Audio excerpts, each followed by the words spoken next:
எல்லோருக்கும் வணக்கம். இன்னைக்கு மார்க்கெட் ஓப்பன் ஆனதே ஒரு 100 பாயிண்ட்ஸ் வந்து டவுன்ல தான், கேப் டவுன்ல தான் ஓப்பன் ஆச்சு. ஓப்பன் ஆனதுல இருந்தே கிட்டத்தட்ட கண்டினியூஸா 24,000 வரைக்குமே அந்த செல்லிங் ப்ரெஷர் வந்து இருந்தது. நிறைய பேர் வந்து இன்னைக்கு நேற்றுக்கு வீடியோவில் வந்து கமெண்ட்ஸில் வந்து கேட்டிருந்தீங்க, ஜிடிபி டேட்டா நெகட்டிவாக வந்திருக்கு, ஸோ நீங்கள் எப்படி பாசிட்டிவ்னு சொல்கிறீங்க, நாளைக்கு கண்டிப்பாக மார்க்கெட் வந்து அடுத்தடுத்து கீழே தான் போகும் அப்படின்ட்டு. எஸ், உண்மைதான். ஜிடிபி டேட்டா வந்து கிட்டத்தட்ட 7 குவார்ட்டர்ஸில் இல்லாத அளவுக்கு லோவஸ்ட் ஜிடிபி டேட்டா 5.4 தான் இருந்தது. பட் இந்த நெகட்டிவ் நியூஸ்னால மார்க்கெட் எந்த அளவுக்கு இம்பேக்ட் கொடுக்கும், எந்த அளவுக்கு ஃபால் ஆகும், அடுத்து எங்கே திரும்பும், அப்படி திரும்பிச்சுன்னா நெக்ஸ்ட்டு பாசிட்டிவ் நியூஸ் வந்து எந்த நியூஸஸ் வருது, எங்கேருந்து வருது, அந்த பாசிட்டிவ் நியூஸ் வந்து நல்லா நிஃப்டி எவ்வளோ தூரம் ரைஸ் ஆகும். ஸோ இது யாருக்குமே தெரியாது. ஒரு ரீட்டைல் ட்ரேடர் எப்போதுமே இந்த மாதிரி நியூஸை பார்த்து கம்ப்ளீட்டாக அதை பிலீவ் பண்ணி நம்ம ட்ரேடு எடுக்க முடியாது, கான்ஃபிடென்ட்டாக ட்ரேடு எடுக்க முடியாது. ஏன்னா வேர்ல்டில் எங்கே இருந்தனாலும் எப்போனாலும் நியூஸ் வந்து வந்துக்கிட்டே தான் இருக்கும். நம்ம ஒரு ரீட்டைல் ட்ரேடர் வந்து டெக்னிக்கலாக மார்க்கெட்டை வந்து அப்ரோச் பண்ணணும், மார்க்கெட்டை கணிக்க தெரியணும். பேக் டெஸ்ட் எடுத்து நீங்கள் ஏதாச்சும் ஒரு டெக்னிக் வந்து லேர்ன் பண்ணிங்கனாலும், கற்றுக்கிட்டீங்கனாலும், இல்லை நீங்கள் ஒர்க் அவுட் பண்ணிங்கனாலும் அதை ஃபெமிலியராக கற்றுட்டு அதுக்கப்புறம் நீங்கள் வந்து ட்ரேட் எடுங்க. இல்லை ஃபண்டமெண்டலாக கூட லாங் டேர்ம் இன்வெஸ்ட்மெண்ட்டுக்கு அந்த மாதிரி முயற்சி பண்ணுங்கள். என்னை பொறுத்தளவுக்கு நான் டெக்னிக்கல் தான் ஃபஸ்ட்டு ப்ரிஃபரன்ஸ் பிலீவ் பண்ணுறது. இந்த நியூஸஸ்ஸு இது எல்லாமே ஜஸ்ட்டு முடிஞ்சதுக்கப்புறம் ஒரு நியூஸ் மாதிரி தான், நியூஸ் பேப்பர் படிக்கிற மாதிரி தான். Okay, fine. நாளைக்கு நிஃப்டினுடைய மூவ்மெண்ட்ஸ் வந்து எப்படி இருக்கும், எந்தெந்த செக்டாரில் ரைட் நோ சப்போர்ட் எடுத்து அப்சைட் ரைஸ் ஆகுது, crude oil, bank Nifty, sector வைஸாக ஸ்டாக்ஸு, இதை பற்றி இந்த வீடியோவில் பார்க்கலாம். லெட்ஸ் வீசி. ஸோ நிஃப்டியை பொறுத்தளவுக்கு ஃபஸ்ட்டு இந்த ட்ரெண்டு பிரேக் அவுட் நடந்து இப்போ ரைட் நோ அந்த ரீடெஸ்ட் எடுத்து அகைன் மேலே ரைஸ் ஆகுது. லாஸ்ட் வீக் ஃபுல்லாகவே இந்த ரீடெஸ்ட் அந்த கேப் ஃபில்லிங் நடந்து அகெயின் மார்க்கெட் வந்து அப்சைடை நோக்கி போகுது. ஸோ கண்டினியூஸாக நெக்ஸ்ட்டு வரக்கூடிய டேஸில் அப்சைடு போகிறதுக்கான வாய்ப்பு இருக்குது.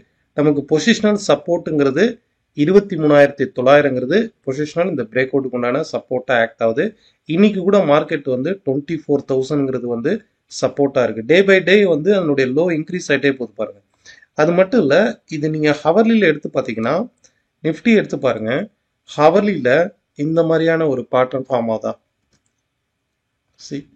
ஓவராலாக டவுன் ட்ரெண்டுக்கு அப்புறம் இந்த மாதிரி ஒரு ஹெட் அண்ட் ஷோல்டர் ஃபார்மேஷன் நடக்குதா?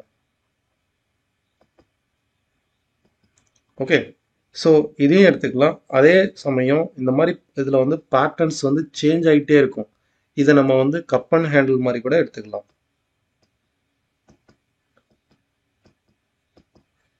போட்டு அகைன் இந்த இடத்துல நடக்குதா?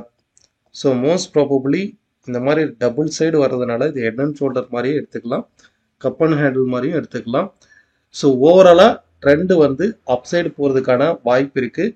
இந்த சைட்வேஸ் மார்க்கெட்டை பொறுத்தளவுக்கு நமக்கு இந்த ரெசிஸ்டன்ஸ், அதாவது இதனுடைய ரெசிஸ்டன்ஸ் லெவல் வந்து நோட் பண்ணிக்குவோம்.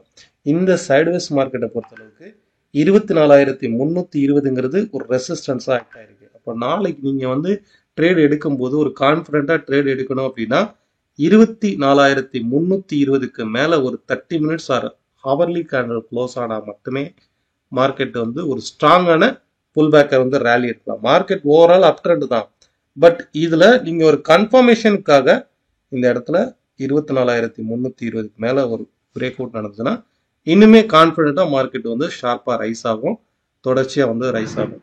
கன்சால்டேஷனுக்கும் ஒரு சைட்வேஸ் மார்க்கெட்டுக்கு வித்தியாசம் இருக்குது. இந்த மாதிரி ஒரு சைட்வேஸ் மார்க்கெட்டுக்கும் கண்டினியூஸாக இந்த மாதிரி ஷார்ப்பாக ரைஸ் ஆகுது பார்த்தீங்களா, இதுக்கும் வித்தியாசம் இருக்குது. இந்த மாதிரி பிரேக் அவுட் நடந்ததுன்னா ஷார்ப்பாக வந்து ரைஸ் ஆகிறதுக்கான பாசிபிலிட்டிஸ் இருக்குது. அப்போது ரெசிஸ்டன்ஸ் லெவல், சப்போர்ட் லெவல் வந்து இந்த சப்போர்ட் லெவல் 24,000ங்கிறது நமக்கு ஓவரால் சப்போர்ட் லெவலாக ஆக்ட் ஆகுது. ஸோ நாளைக்கு ட்ரேடுக்கு இதை கவனித்து பாருங்கள். சேம் நமக்கு வந்து சென்செக்ஸும் இதே மாதிரியான ஒரு பேட்டர்ன் ஃபார்மேஷன் தான் நடந்துகிட்டு இருக்கு. ஓவராலாக ஒரு டவுன் ட்ரெண்டுக்கு அப்புறம் இந்த மாதிரி பாருங்கள், சென்செக்ஸ் ஆல்சோ லைக் வந்து ஒரு அப்சைடு ரிவர்சலுக்கு உண்டான ஃபார்மேஷன் நடக்குதா? டபுள் சைடும் ஹெட் அண்ட் ஷோல்டர் மாதிரி ஃபார்ம் ஆகுதா? ஓகே, இது வந்து மார்க்கெட் ரிவர்சலை குறிக்கக்கூடிய ஒரு பேட்டர்ன், அப்சைடில் ரிவர்சல் ஆகுதுன்னு அர்த்தம்.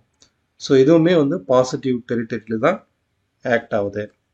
இதே நீங்கள் பேங்க் நிஃப்டி பார்த்தீங்கன்னா இந்த இடத்துல பாருங்கள் 30 மினிட்ஸ் டைம் ஃப்ரேமில் இது நான் பேங்க் நிஃப்டி இந்த பாயிண்டில் இருக்கும்போதே ஸ்டூடெண்ட் குரூப்பில் போஸ்ட் பண்ணது. ஃபஸ்ட்டு ஒரு வாய்ஸ் மெசேஜ் மார்க்கெட் வந்து ஃபால் ஆக போகுதுன்னு சொல்லியிருந்தேன். அது கிட்டத்தட்ட ஒரு 34 பாயிண்ட்ஸ் வந்து ஃபால் ஆச்சு மார்னிங்கில். 24,044 இருந்து 24,008 வரைக்கும் ஃபால் ஆச்சு. அகெயின் மார்க்கெட் ரெக்கவர் ஆகும்போது இந்த ரெசிஸ்டன்ஸ் வந்து 24,215 வரைக்கும் ரைஸ் ஆகும்னு சொல்லியிருந்தேன். அதே மாதிரி அந்த டார்கெட் வந்து ரீச் ஆயிடுச்சு. ஃபர்தராக இன்னைக்கு நம்ம போஸ்ட் பண்ணது ஸ்டூடெண்ட் குரூப்பில் இந்த ஒரு சார்ட்டை போஸ்ட் பண்ணி மார்க்கெட் வந்து 52,000 வரைக்கும் போகும்னு போஸ்ட் பண்ணேன். மினிமம் இந்த இடத்துல இருந்து எடுத்தோம்னா 200 பாயிண்ட் வந்து டார்கெட் வந்து ரீச் ஆயிடுது. அதனுடைய ரிசல்ட் வந்து நீங்கள் பார்ப்பீங்க. இது பிஃபோரு, இது வந்து ஆஃப்டர். ஓகே, அதே மாதிரி ஸ்டூடெண்ட் குரூப்பில் இன்னொரு சார்ட்டும் வந்து போஸ்ட் பண்ணியிருக்கேன். கேஸ்ட்ரால் இந்தியா வந்து இது இந்த சார்ட்டு ஒரு ஸ்டூடெண்ட் வந்து ஒரு கோயம்புத்தூர் சார்ந்த ஒரு ஸ்டூடெண்ட் வந்து போஸ்ட் பண்ணியிருக்காங்க. இது 258 வரைக்கும் அப்சைடு வந்து ரைஸ் ஆகலாம். அந்த ஸ்டாக் வந்து ஓவராலாக ஒரு ஸ்ட்ராங்கான அப் ட்ரெண்டில் சப்போர்ட் எடுத்து ரைஸ் ஆயிருக்கு. ஓகே ஃபைன், இதுதான் இன்னைக்கு ஸ்டூடெண்ட் குரூப்பில் நான் போஸ்ட் பண்ணது. இதில் ஐடி ஆல்சோ நாளைக்கு வந்து பர்டிகுலராக நாளைக்கு இன்ட்ராடேல வந்து ஐடியில் வந்து ஐடி ஸ்டாக்ஸில் வந்து ஃபோக்கஸ் பண்ணுங்கள். நீங்கள் எஃப்ஆண்டோவில் ட்ரேட் பண்ணுறீங்கன்னா ஐடி ரிலேட்டடான ஸ்டாக்ஸில் வந்து நாளைக்கு ஃபோக்கஸ் பண்ணுங்கள். அண்ட் பேங்கிங்கில் வந்து பார்த்தீங்கன்னாக்கா financial and private sector banks வந்து சப்போர்ட்டில் தான் இருக்குது. இதே மாதிரி தான் சைட்வேஸ் மார்க்கெட் பிரேக் அவுட் ஆகி ரீடெஸ்டிங் பொசிஷனில் இருக்குது. இன்கேஸ் இந்த பாயிண்ட்ல டச் பண்ணால் கூட ஆஃப்டர்நூன் செஷனில் ஸ்ட்ராங்காக ரிவர்சல் ஆகி வந்து நிற்கும். ஏன்னா ஓவரால் சப்போர்ட்டில் கண்டினியூஸாக அந்த சப்போர்ட் டச் பண்ணும்போது மார்க்கெட் வந்து பவுன்ஸ் ஆகி நிற்கும். இண்டிவிஜுவல் ஸ்டாக்ஸில் நம்ம பார்க்குறது ஃபஸ்ட்டு கேஸ்ட்ரால் இந்தியாங்கிற ஒரு ஸ்டாக் வந்து ஒரு ஸ்ட்ராங்கான பாசிட்டிவ் மொமெண்டமில் இருக்குது. செகண்ட் வந்து ஜீனஸ் பவர், இந்த ஸ்டாக்கும் வந்து வாட்ச் பண்ணி பாருங்கள். நாளைக்கு பர்டிகுலராக இன்ட்ராடேல ட்ரேட் பண்ணுறவங்க இந்த ஸ்டாக்ஸ் எல்லாம் நோட் பண்ணி பாருங்கள். நம்ம கண்டக்ட் பண்ணக்கூடிய direct live class next batch வந்து டிசம்பர் 4th இருக்கும். அண்ட் ஆன்லைன் கிளாஸ் வந்து நெக்ஸ்ட் பேட்ச் டிசம்பர் 4th இருக்கும். One day technical workshop வந்து டிசம்பர் 8th இருக்கும். இன்ட்ரெஸ்டட் பீப்புள் கீழே உள்ள அந்த லிங்கை கிளிக் பண்ணி என்ரோல் பண்ணிக்கலாம். Next JK paper. JK paper வந்து ஷார்ட் டேர்மாக ஸ்விங் ட்ரேட் பண்ணுறவங்க ஒரு 3 மந்த்லேருந்து 6 மந்த் ஈவன் ஒரு 1 இயர் வரைக்கும் ஹோல்ட் பண்ணுறவங்க கூட இந்த JK paper R paper stocks வந்து செலக்ட் பண்ணி பாருங்கள். நீங்கள் ஒர்க் அவுட் பண்ணி பாருங்கள். ஃபண்டமெண்டலாகவும் செக்டார் வைஸுமே இந்த பேப்பர்ஸ் கம்பெனிஸ்லாம் வந்து ஒரு ஸ்ட்ராங்கான பவுன்ஸ் பேக் வந்து கொடுக்கும். அடுத்து வரக்கூடிய ஒரு 3 to 6 மந்த்தில் வந்து இந்த பேப்பர் ரிலேட்டடான ஸ்டாக்ஸில் வந்து செலக்ட் பண்ணி பாருங்கள், வாட்ச் பண்ணி பாருங்கள், டெஸ்ட் பண்ணி பாருங்கள். ஃபைன், நாளைக்கு பர்டிகுலராக இன்ட்ராடேக்கும் இந்த ஜேகே பேப்பர்ஸ் இந்த ஸ்டாக்கை வந்து நோட் பண்ணி பாருங்கள். நெக்ஸ்ட்டு க்ரூட் ஆயில் வந்து பார்க்கலாம். க்ரூட் ஆயிலை பொறுத்தளவுக்கு இந்த வாரம் டவுன் சைடு பிரேக் அவுட்டுக்காக வெயிட் பண்ணுங்கள். ஏன்னா ஒரு நல்ல டவுன் ட்ரெண்டுக்கு அப்புறம் இந்த மாதிரி கம்ப்ளீட்டாக கன்சால்டேஷன் தான் நடந்துகிட்டு இருக்கு பாருங்க. பெருசாக வந்து வால்யூம் வந்து ரைஸ் ஆகலை. வித்தின் இந்த ஜோனுக்குள்ளே தான், டாப்பில் இந்த ஜோனுக்குள்ளே, பாட்டமில் இந்த ஜோனுக்குள்ளே. ஸோ இந்த பாட்டமில் பிரேக் அவுட் ஆகும்போது, அதாவது 5,785 790க்கு பிலோவில் ஒரு பிரேக் அவுட் நடந்துச்சுன்னா கண்டிப்பாக 5,720 வரைக்கும் ஷார்ப்பாக வந்து ஃபால் ஆகும். இதை வந்து வாட்ச் பண்ணி பாருங்க. இது வந்து அப் சைடு பிரேக் அவுட் ஆகிறதோட டவுன் சைடு பிரேக் அவுட் வந்து மோஸ்ட் வேலிடாக இருக்கும். ஸோ க்ரூடை பொறுத்தளவுக்கு இந்த லெவல் வந்து வாட்ச் பண்ணி பாருங்க. நெக்ஸ்ட்டு நேச்சுரல் கேஸை வந்து பார்க்கலாம். நேச்சுரல் கேஸை பொறுத்தளவுக்கு ரைட்னோ ஒரு ரேஞ்ச் பவுண்டாக மார்க்கெட்டாக தான் ஒர்க் ஆகுது. இப்போதுமே க்ரூட் ஆயில் வந்து இப்போ ஒரு நேரோ ரேஞ்சில் வந்து ரேஞ்ச் பவுண்டாக ஒர்க் ஆகுது. பட் நேச்சுரல் கேஸை பொறுத்தளவுக்கு ஒரு லாங் ரேஞ்ச், கிட்டத்தட்ட டாப்பில் வந்து 295 96 இந்த லெவலில் வந்து ரெசிஸ்டன்ஸ் ஆகும். பாட்டமில் 267 266 இந்த ஜோன் வந்து பாட்டம் சப்போர்ட்டாகவும் இருக்கும். பாருங்கள், இது என்டையர் ட்ரேடிங்கும் வித்தின் இந்த ஜோனுக்குள்ளே நடந்துட்டுருக்கா. ஸோ மார்க்கெட் வந்து இப்போ ரைட்னோ டபுள் பாட்டம் எடுத்து அப் சைடில் வந்து ரைஸ் ஆகுது. ஓவரால் ட்ரேடிங் வித்தின் இந்த ஜோனுக்குள்ளே நடந்துட்டுருக்கா. ஓகே, இப்போது இதில் ரைட்னோ டபுள் பாட்டம் ஜோனில் மார்க்கெட் வந்து இப்போ ட்ரேட் ஆகிட்டு இருக்கு. ஸோ அப்சைடு போகிறதுக்கு வாய்ப்பு இருக்குது. ஃபஸ்ட்டு அந்த கேப் ஃபில்லிங் வந்து நடக்கலாம். வித்தின் ஒரு 1 or 2 டேஸில் இந்த கேப் ஃபில்லிங் வந்து நடக்கிறதுக்கு வாய்ப்பு இருக்குது.